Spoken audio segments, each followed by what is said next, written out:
বিগত দিনগুলোতে যারা অত্যাচার নির্যাতন করেছে, মানুষকে শোষণ করেছে, তারা যদি আইনের ব্যত্যয় ঘটিয়ে থাকেন, তাহলে একই সাথে আইনের আওতায় তাদেরকে নিয়ে এসে বিচারের মুখোমুখি করতে আমরা দ্বিধাবোধ করব না। কারণ তারা অন্যের হক নষ্ট করেছেন, তারা মানুষের অধিকার লুণ্ঠন করেছেন। বিশেষ করে আমাদের এই শহীদ পরিবার, যাদের বুকে তারা গুলি চালিয়ে আমাদের ভাইদেরকে হত্যা করেছে, আমাদের মাদেরকে যারা অসহায় বানিয়েছে, আমাদের ভাবিদেরকে যারা বিধবা বানিয়েছে, আমাদের সন্তানদেরকে যারা ইয়াতীম বানিয়েছে, আমরা দায়িত্বহীন কণ্ঠে আজকে এখানে ঘোষণা করতে চাই, তাদের বিচারের কাজ করে অবশ্যই দাঁড় করাতে হবে। আসসালামু আলাইকুম ওয়া রাহমাতুল্লাহি ওয়া বারাকাতুহু। আমরা আজকের এই প্রোগ্রামে আমাদের শহীদ পরিবারের সদস্যবৃন্দ যারা এসেছেন, যারা শহীদ হয়েছেন, তাদের জন্য আল্লাহ তাআলার কাছে দোয়া করি, যাদের বিনিময়ে আল্লাহ সুবহানাহু ওয়া তাআলা এরকম একটা সুন্দর বাংলাদেশ আমাদেরকে দিয়েছেন, যে বাংলাদেশে আমরা সবাই মন খুলে কথা বলতে পারছি, যে বাংলাদেশে আমরা আজকে একটা পরিবার একত্রিত হওয়ার সুযোগ পাচ্ছি, দল মতের ঊর্ধ্বে উঠে আমাদের প্রিয় বাউফলবাসীকে আমরা একত্রিত করার সুযোগ এখানে পেয়েছি। আল্লাহ তাআলা আমাদের সেই সমস্ত শহীদদেরকে সহ গোটা বাংলাদেশে যারা শহীদ হয়েছেন, আমরা তাদের সকলের জন্য আল্লাহ তাআলার কাছে দোয়া করি, আল্লাহ সুবহানাহু ওয়া তাআলা মেহেরবানি করে আমাদের সেই সমস্ত সম্মানিত শহীদদেরকে শাহাদাতের মর্যাদা দান করুন, তাদের পরিবারকে আল্লাহ তাআলা কবুল করুন। আমরা সকলে বলি আমিন।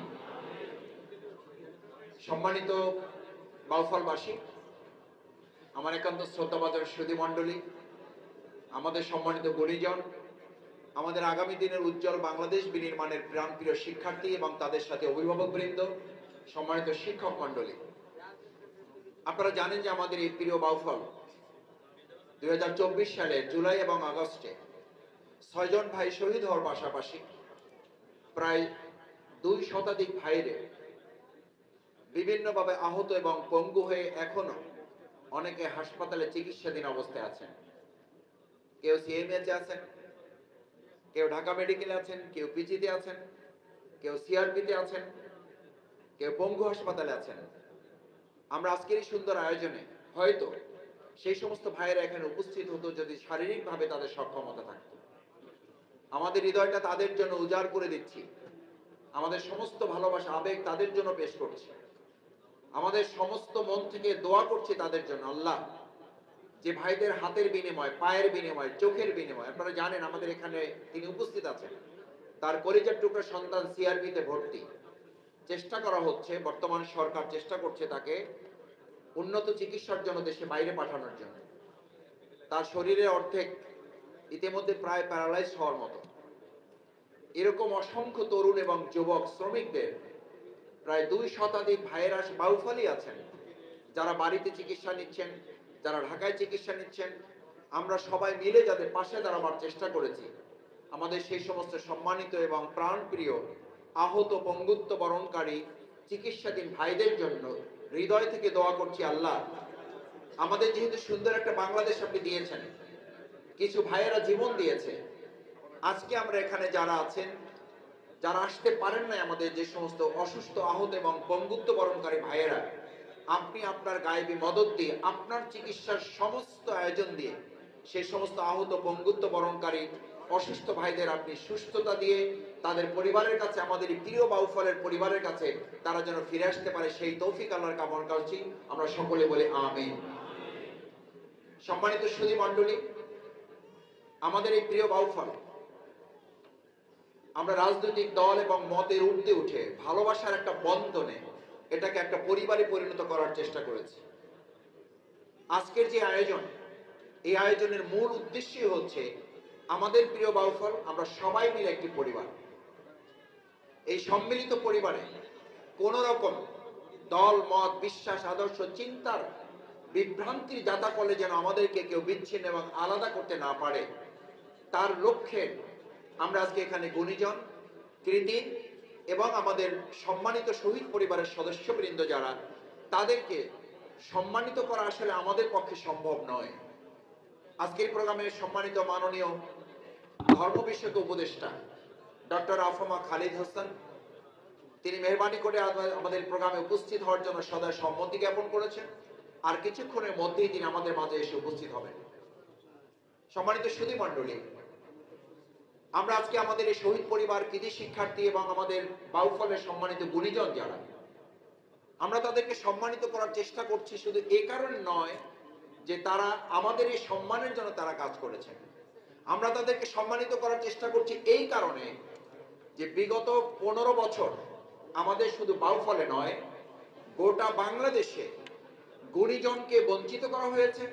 যারা দুষ্কৃতিকারী, যারা চোর, যারা ডাকাত, যারা লম্পট, যারা ধর্ষক, যারা আমাদের বাংলাদেশকে একটা দেউলিয়াপনায় পরিণত করেছেন, সেই সমস্ত লোকদেরকে পুরস্কৃত করা হয়েছে, গুণীজনদেরকে বঞ্চিত করা হয়েছে। আমরা তার প্রতিশোধের অংশ হিসাবে, আমরা তার প্রতিশোধ নেওয়ার জন্য আমাদের প্রিয় বাউফল থেকে শুরু করেছি গুণীজনদেরকে সম্মানিত করে আগামী দিন যেন গুণীজনদের দ্বারা বাংলাদেশ পরিচালিত হয়, তার লক্ষ্য নির্ধারণ হবে আজকের প্রোগ্রামের সবচেয়ে বড় টার্গেট। আমি আপনাদের কারো সন্তান, আমি আপনাদের কারো ছোট ভাই, আমি আপনাদের কারো বন্ধুর মতো। 2024 সালের 5ই আগস্টের গণ অভ্যুত্থানের পরে আলহামদুলিল্লাহ আমি চেষ্টা করেছি অনেকের সাথে কথা বলার জন্য। আল্লাহর শুকরিয়া আদায় করছি, আমি খুব ছোট মানুষ, অনেকে আবার আমার সাথেও কথা বলার জন্য চেষ্টা করেছেন। আমি দুর্বলতা স্বীকার করছি, বিগত 16 বছরে সেই সমস্ত গুণীজনদের সাথে আমাদেরও সম্পর্ক থাকা উচিত ছিল। আল্লাহ তাআলা আমাকে মাফ করুন, আমাদেরকে মাফ করুন যে আমাদের নানান সীমাবদ্ধতার কারণে আপনাদের সেই কৃতকর্মের আমরা আসলে খোঁজ দিতে পারি না। আপনারা নেপথ্যে থেকে অনেক কষ্ট করেছেন, ভূমিকা পালন করেছেন। এই জগদ্দল পাথর যেটা জাতির উপরে চেপে বসেছিল, সেটা থেকে জাতিকে মুক্ত করার জন্য আপনারা অসম্ভব চেষ্টা করেছেন। আমরা সেই পর্যন্ত বুঝতে পারি নাই। তার কৃতজ্ঞতা এবং তার ঋণ শোধ করার জন্য আমরা সিদ্ধান্ত নিয়েছি যে আমাদের এই প্রিয় বাউফলে যখন ওই ভাইদের সাথে কথা বলেছি, ওই সম্মানিত শিক্ষকদের সাথে কথা বলেছি, ওই সম্মানিত গুণীজনদের সাথে কথা বলেছি, ওই সম্মানিত বাউফলের প্রিয় নাগরিকের সাথে কথা বলেছি, একটা আফসোসের কথা তারা প্রায় অধিকাংশরাই বলেছেন, মাসুদ তুমি আমাদের সন্তানের মতো, মাসুদ তুমি আমাদের ভাইয়ের মতো, মাসুদ তোমাকে আমরা একদম ছোট অবস্থায় দেখেছি। আমার এই আবেগের কথাগুলো ওনাদের কাছ থেকে যখন শুনেছি, আমার কাছে মনে হয়েছে এই সমস্ত সম্মানিত ব্যক্তিবর্গের, আমি শফিকুল ইসলাম মাসুদকে বাউফলে কেউ চেনে এটা আমার খুব প্রয়োজন আছে বলে আমি মনে করি না, কিন্তু আমার কাছে তখন দায়িত্ব মনে হয়েছে, এত সংখ্যক সম্পদ আমাদের বাউফলে আছে। সত্যি আল্লাহর কসম করে বলছি আপনাদের কাছে, আজকের এই আয়োজন করতে আমি বাধ্য হয়েছি, আমার বিবেক আমাকে বাধ্য করেছে, আমার বিবেকের কাছে আমি দায়বদ্ধ হয়েছি যে এত সম্পদ বাউফলে আছে, সেই বাউফলকে আমরা এতদিন এতটা লাঞ্ছনা, গঞ্ছনা, অপমানের মধ্যে আমরা ঢেলে রেখেছি। আমি তখন ভাইদেরকে বলেছি যে আমার সামর্থ্যের মধ্যে আমি যতটুকু পারি আমার সম্মানিত সুধীজনদের কাছে রেখে আমাদের মূল প্রোগ্রাম আমরা শুরু করেছিলাম, লক্ষ্য নির্ধারণ করেছিলাম। আপনারা জানেন সমস্ত প্রতিকূলতা, সীমাবদ্ধতা এবং সংকীর্ণতা, জটিলতা, রাজনৈতিক দুর্বৃত্তায়ন, এত সবকিছু থাকা সত্ত্বেও আমাদের বিরুদ্ধে ওয়ারেন্ট শুধু না, গ্রেপ্তারি পরোয়ানা শুধু না, আমাদের বিরুদ্ধে দণ্ড থাকা সত্ত্বেও, আমাদেরকে দণ্ডপ্রাপ্তি আসামি বানানো হয়েছে যখন, সেই বছরেও আমরা আমাদের এই কলিজার টুকরার সন্তান শিক্ষার্থীদের ঢাকার মতো জায়গায় যতটুকু পেরেছি পরিবেশের মধ্যে তাদেরকে আমরা সংবর্ধিত করে সাহস, হিম্মত, উৎসাহিত, অনুপ্রাণিত করার চেষ্টা অব্যাহত রেখেছি প্রতি বছর। এই বছর এই আয়োজন করার যখন সিদ্ধান্ত নিয়ে আমরা বসি আমাদের এই বাউফল ফাউন্ডেশনে সম্মানিত দায়িত্বশীল কর্তা ব্যক্তিবৃন্দ, তখন আমরা আলোচনা নিয়ে আসলাম, যেহেতু আল্লাহ তাআলা মেহেরবানি করে আমাদের একটু ভালো পরিবেশ দিয়েছেন, একটু স্বস্তির পরিবেশ দিয়েছেন, একটু স্বাভাবিক পরিবেশ দিয়েছেন, আমরা আমাদের এই কৃতি সন্তানদের পাশে যদি আমাদের বর্তমান গুণীজনদেরকে এক জায়গায় করতে পারি, তাহলে এই শিক্ষার্থীরা জানবে যে বাউফল হচ্ছে সেই জায়গা, যেই জায়গায় শুধু গোল্ডেন জিপিএ 5 পাওয়া যায় না, শুধু A+ আমরা পেতে পারি না। আমাদের এই বাউফলে ইতিমধ্যে এমন সোনার মানুষ তৈরি হয়েছে যাদেরকে অতিক্রম করে প্রিয় বাউফলকে শুধু বাংলাদেশকে নয় গোটা পৃথিবীর মানচিত্রে বাউফলকে আমরা তুলে ধরতে সক্ষম হব ইনশাআল্লাহ। সেই সাহস আমরা আমাদের আপনাদের পাশে রেখে এই কলিজার টুকরা সন্তান শিক্ষার্থী ছাত্র ছাত্রী বন্ধুদের কাছে আমরা এই সাহসের বার্তা পৌঁছাতে চাই। আপনারা আপনাদের বক্তব্যে সেই বার্তা তাদের কাছে পৌঁছাবেন যে আগামী দিনে বাউফলে শুধুমাত্র আব্দুর রহিম, আব্দুল করিম অথবা শফিকুল ইসলাম মাসুদ অথবা আমাদের এই যে শ্রদ্ধাভাজনদেরকে আপনারা দেখতে পাচ্ছেন, এই ব্যক্তিরাই তৈরি হবে না, বরং প্রত্যেক বাবারই স্বপ্ন থাকে। আমার বাবার নাম অনেকে চেনেন, আমি আমার বাবার কথা বলার জন্য বলছি না, শুধু দোয়া চাওয়ার জন্য। মরহুম অধ্যাপক সিরাজউদ্দিন খান, আপনারা নাম শুনে থাকবেন। আমাদের বাবারা যারা এখানে ইন্তেকাল করেছেন, মায়েরা যারা ইন্তেকাল করেছেন, তাদের সকলের জন্য দোয়া করে আল্লাহ তাআলা তাদেরকে জান্নাতুল ফেরদাউস নসিব করুন। আমার বাবা, আমি যখন রাজশাহী বিশ্ববিদ্যালয়ে চান্স পেয়েছি, এই খবর মাকে খুব গর্বের সাথে জানিয়েছি। মা বাবাকে বলেছে, বাবা বলেছে আমার সন্তানকে সালাম দিয়ে বলে দিও, মানে রাগে আমার সাথে কথা বলে নাই, আমার সন্তানকে সালাম দিয়ে তাকে আপনি বলে দিয়েন যে আমি এখন থেকে আরো বহু বছর আগে ঢাকা বিশ্ববিদ্যালয়ের ছাত্র ছিলাম, আমার সন্তান বহু বছর পর রাজশাহী বিশ্ববিদ্যালয়ের ছাত্র হয়েছে, এই খবর শোনার মতো যোগ্যতা আমার নাই। এই খবর শুনে আমি আনন্দিত হওয়ার কথা না, আল্লাহ শুকরিয়া আদায় করছি সে রাজশাহী বিশ্ববিদ্যালয়ে চান্স পেয়েছে। সেই দিন আমি সিদ্ধান্ত নিয়েছিলাম, আমি মাকে বলেছিলাম, আমার বাবা বিশ্ববিদ্যালয়ে হাসতে হাসতে বলেছিলাম, আমার বাবা ঢাকা বিশ্ববিদ্যালয় থেকে মাস্টার্স করেছে, আর আমি এই বিশ্ববিদ্যালয়ে পড়ে এখান থেকে মাস্টার ডিগ্রি করে আমি পিএইচডি করে আমার বাবার স্বপ্ন আমি পূরণ করব। বিশ্বাস করেন, আমি এই কথাটা বলছি এই জন্য, আমার প্রিয় শিক্ষার্থীরা এখানে আছে, আমি তোমাদেরকে সাহস দেওয়ার জন্য শুধু নয়, তোমাদেরকে শুধু অনুপ্রাণিত করার জন্য নয়, আমি তোমাদেরকে শুধু উৎসাহিত করার জন্য, এই দায়িত্বের ভার তোমাদের কাঁধে আজকে বরণ করার জন্য, এই বোঝা তোমাদেরকে চাপিয়ে দেওয়ার জন্য আমরা আজকে এখানে রেখেছি। আমরা শুধু তোমাদেরকে একটা ক্রেশ দেব না, আমরা তোমাদেরকে শুধুমাত্র একটা সনদ দেব না, আমরা এই প্রিয় মাতৃভূমি বাংলাদেশকে আগামী দিনে গুণীজনদের দ্বারা পরিচালিত হবে, সেই দায়িত্বের ভার আমরা তোমাদের কাঁধে বরণ করতে চাই।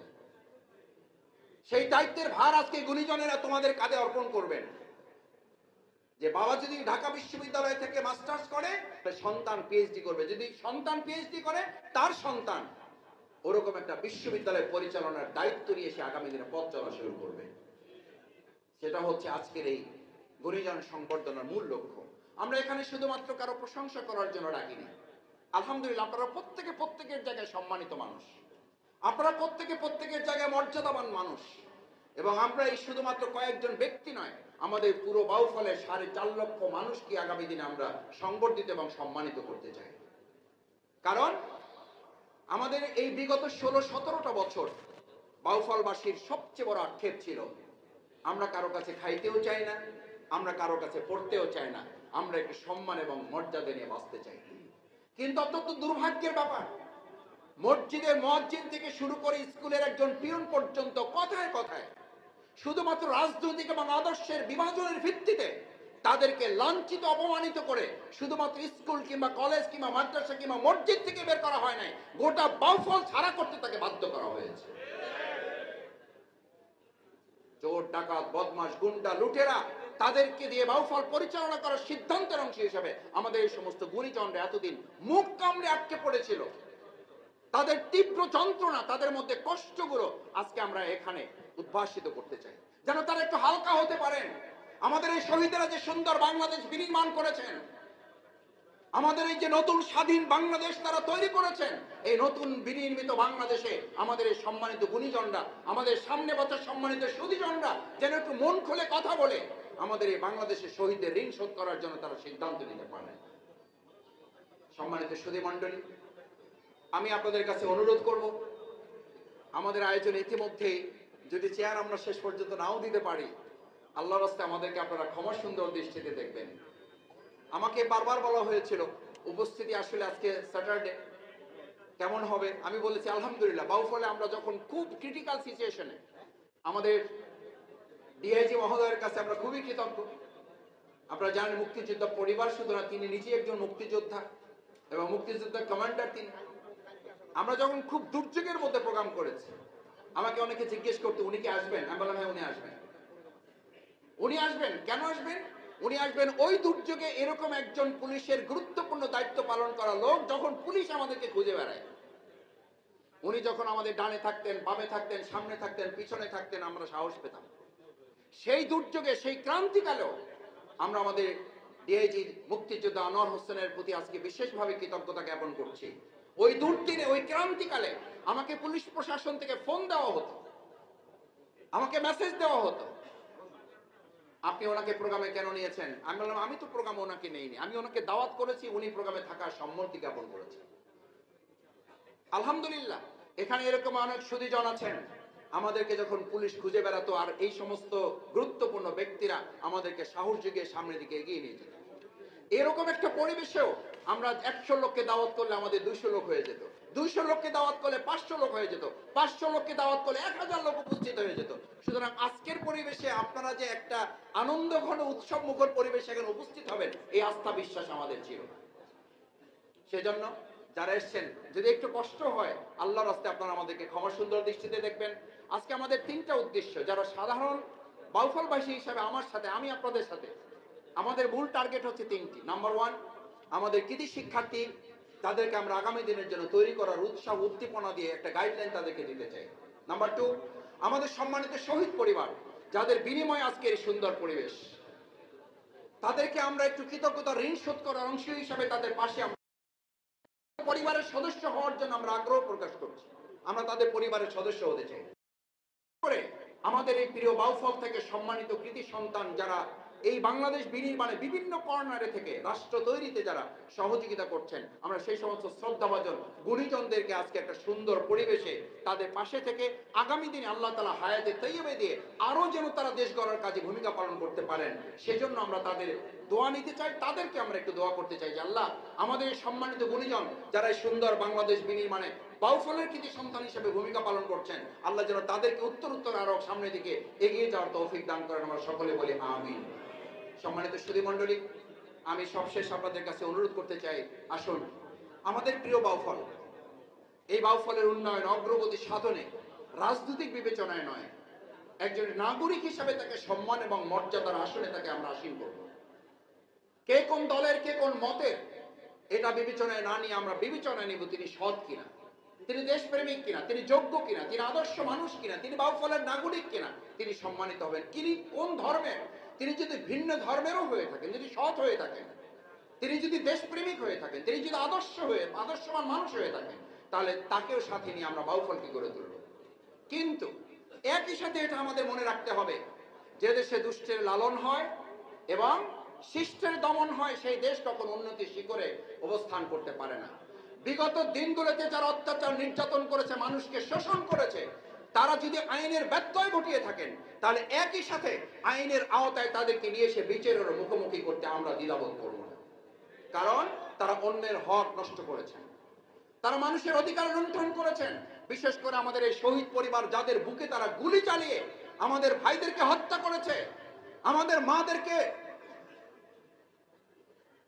যারা অসহায় বানিয়েছে, আমাদের ভাবিদেরকে যারা বিধবা বানিয়েছে, আমাদের সন্তানদেরকে যারা ইয়াতীম বানিয়েছে, আমরা দায়িত্বহীন কণ্ঠে আজকে এখানে ঘোষণা করতে চাই, তাদের বিচারের কাজ করে অবশ্যই দাঁড় করাতে হবে। কারণ আজকেও যখন আপনারা এখানে আসেন, ফেসবুকে আজকে ব্যাপক আলোড়ন তৈরি হয়েছে, আজকের 30শে ডিসেম্বর কিছু একটা ঘটতে যাচ্ছে। আমাকে কেউ মেসেজ দিয়েছেন, মাসুদ ভাই প্রোগ্রাম কি আসলে হবে? আমি তখন বলেছি, ভাই বাংলাদেশে তো বহু সংগঠন ছিল, এখন সংগঠনের নাম হয়েছে গুজব সংগঠন। এই সমস্ত গুজব সংগঠনের সতর্ক থাকবো আমরা, কিন্তু তাদের কোন একটা দুঃসংবাদে আমাদের কান ভারী করে আমাদের মূল ইতিবাচক কাজ থেকে তারা আমাদেরকে 1 সেকেন্ডের জন্য নীরব রাখতে পারবে না। কারণ যখন নির্যাতন নিপীড়নের জাতাকল আমাদের ঘাড়ের উপরে চাপিয়ে রেখেছিল, তখন আমাদেরকে স্তব্ধ করতে পারে না, এখনো পারছে না, ভবিষ্যতে আমাদের এই ভালো কাজ থেকে তারা আমাদেরকে থামিয়ে দিতে পারবে না। 30 তারিখ আজকে কি ঘটতে যাচ্ছে আল্লাহ মাফ করুন। আমি জানি না যে তারা তাদের সমস্ত কাজ থেকে এখন বিরত থাকার কারণে, যেহেতু তারা না সন্ত্রাস করতে পারছে না, তারা দুর্বৃত্তায়ন করতে পারছে, কিন্তু তাদের কাছে তো ঠিকই অস্ত্র রয়ে গেছে, তাদের কাছে তো ঠিকই অবৈধ টাকা রয়ে গেছে। এই টাকা এবং অস্ত্র যেহেতু তাদের কাছে আছে, এরকম নানান দুঃসংবাদ ছড়িয়ে আমাদের মধ্যে একটা বিভ্রান্তি তৈরি করার, ভীতিকর পরিস্থিতি তৈরি করার চেষ্টা করছে, যাতে বাংলাদেশ যে রাস্তায় আগানোর কথা সেই রাস্তায় যেন এগোতে না পারে। সম্মানিত সুধী মণ্ডলী, সেজন্য এত সবকিছু জানা সত্ত্বেও আপনারা আমাদের এই প্রোগ্রামে এসে হাজির হয়েছেন। আমি আজকের এই প্রোগ্রামের শুরুতে আপনাদের আন্তরিক ধন্যবাদ জানাচ্ছি, কৃতজ্ঞতা জানাচ্ছি। বিশেষ করে সম্মানিত গুণীজন, আমাদের শ্রদ্ধেয় শহীদ পরিবার, আমার প্রাণপ্রিয় কৃতি শিক্ষার্থী ছাত্র এবং ছাত্রীরা, তাদের অভিভাবক, শিক্ষক মন্ডলী সহ যারা এখানে উপস্থিত হয়েছে, তাদেরকে আবারও প্রোগ্রামের শুরুতে আন্তরিক অভিনন্দন, ধন্যবাদ, কৃতজ্ঞতা, শুভেচ্ছা জানিয়ে আপনাদেরকে বরণ করে নিয়ে আমরা আমাদের প্রোগ্রামের বাকি কার্যক্রম পরিচালনায় আপনাদের সার্বিক সহযোগিতা, দোয়া, পরামর্শ, ভালোবাসা নিয়ে আমরা আমাদের কার্যক্রমগুলো সম্পন্ন করব। শেষ পর্যন্ত আপনারা আমাদের প্রোগ্রামে থেকে আমরা আমাদের সম্মানিত প্রধান অতিথি সহ অন্যান্য অতিথিবৃন্দ যারা আসবেন শেষকে আমরা আমাদের আপ্যায়নটুকু গ্রহণ করে আমাদের শ্রদ্ধেয় সম্মানিত গুণীজন যারা তাদের ক্রেশ, তাদের সম্মাননা, শহীদ পরিবারের জন্য ক্রেশ, সম্মাননা, আমাদের প্রিয় শিক্ষার্থী ছাত্রছাত্রী ভাই বোনদের জন্য ক্রেশ এবং সম্মাননা সহ আমরা সামনের দিকে এগিয়ে যাব।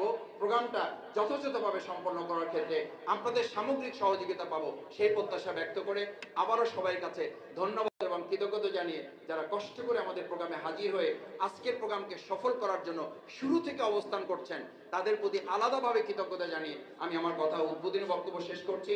সুবহানাকাল্লাহুম্মা ওয়া বিহামদিকা আশহাদু আল্লা ইলাহা ইল্লা আনতা আস্তাগফিরুকা ওয়া আতুবু ইলাইক। আসসালামু আলাইকুম ওয়া রাহমাতুল্লাহি ওয়া বারাকাতুহু। যেহেতু আমাদের একটা বড় জেনারেশন গ্যাপ আছে, আমি এইটার জন্য আলাদাভাবে একটু ক্ষমা চেয়ে নিচ্ছি যে আপনাদের অনেককে চিনতে আমাদের হয়তো একটু অসুবিধা হচ্ছে। এটা আপনাদের সীমাবদ্ধতা, আমাদের ব্যর্থতা। এই ব্যর্থতার দায়ভার আমি গ্রহণ করে আপনাদের কাছে ক্ষমা চেয়ে নিচ্ছি। যদি সামান্য ত্রুটি বিচ্যুতি বা বড় ধরনের কোনো ত্রুটি বিচ্যুতি হয়ে থাকে আপনারা কষ্ট না নিয়ে ক্ষমা সুন্দর দৃষ্টিতে দেখবেন এবং আমাদের আয়োজনের জন্য আপনারা দোয়া করবেন। আসসালামু আলাইকুম ওয়া রাহমাতুল্লাহি ওয়া বারাকাতুহু।